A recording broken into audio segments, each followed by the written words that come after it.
Hey guys, and welcome back to another video. So for today we have something very special. We have the absolute beast, the highest of the high, no compromise, keep throwing money at it build. We have the 1000D Ryzen 9 5950X MSI RTX 3090 Gaming X Trio SLI build worth a whopping RM 78,000 ringgit in a single receipt. That's worth an entire down payment for a house. Let that sink in.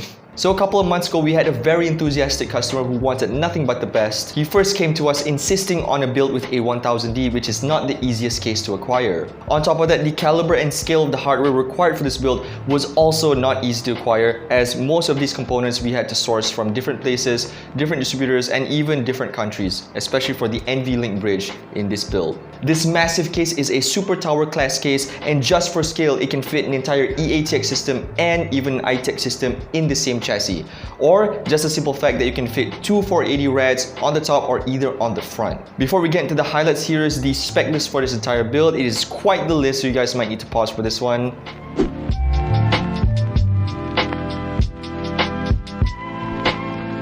So let's talk a little bit about the highlights of the build. So on the front, as you can see, there's an EKWB distro plate made just for the 1000D. We're running 3 D5 pumps, 2 on the distro plate and 1 on the FLT360 res to ensure that head loss will not be an issue and that the entire system gets adequate flow. And speaking of flow, we planned and constructed 2 loops for the CPU and GPU, fully utilizing all the channels on the distro plate to cool down the hardware. On the top, we have 2 EK Coolstream XE 480 rads with 16 QL fans mounted in push and pull configuration. The total amount of fans this build are a whopping 18 QL fans, and all of them are linked together via 3 Commander Pro hubs, 2 of which are standalone and 1 of which was included in the 1000D. Another highlight piece of hardware in this build is of course the ASUS ROG CROSSHAIR VIII Extreme X570 motherboard. Some of the features on this board include a Thunderbolt 4 port, onboard Wi-Fi 6E, Marvell AQtion 10GB Ethernet port, and an Intel 2.5GB Ethernet port. Storage options are up to 5 M.2 slots, 3 of which are on the board and 2 of which are on the DIMM.2. And it doesn't end there.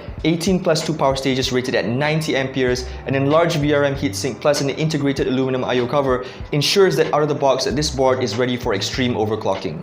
Plus points include an OLED display, a PD 3.0 60W fast charging for your mobile device, and of course, SLI support. Of course, the main attraction of this build is we are running dual 3090 Gaming X Trios by MSI, and we are linking them using an NVLink bridge. Both cards are liquid cooled with EK's Quantum Vector Trio water blocks and adorned with their nickel backplates as well. On the processor side, we have the AMD Ryzen 9 5950X 3.4 GHz base clock and up to 4.9 GHz boost clock at 16 cores and 32 threads. We are running a whopping 128 gigs of RAM with a 32x4 setup using Corsair's Dominator Platinum RGB at 3600 MHz. Now storage is at 3 units of the Corsair MP600 core 2TB, and 2 of them are running in RAID 0 configuration. A balls-to-the-wall system with no expense spared. It was truly a privilege to work on this build, and we'd like to shout out our customer for giving us a chance to work on something of this caliber. And if you guys want more content on the 1000E, you guys can head over to our Facebook. We have a photo album dedicated to this entire build as well. So tell us about what you think about this build in the comment section, guys. As usual, if you guys are interested in building a PC with us, you guys can head over to emarque.co/build, and then we'll take care of whatever you need on there. Don't forget to follow us on social and share this video if you enjoyed it. This has been Aiman, yet again for eMarque, and we'll see you in the next one.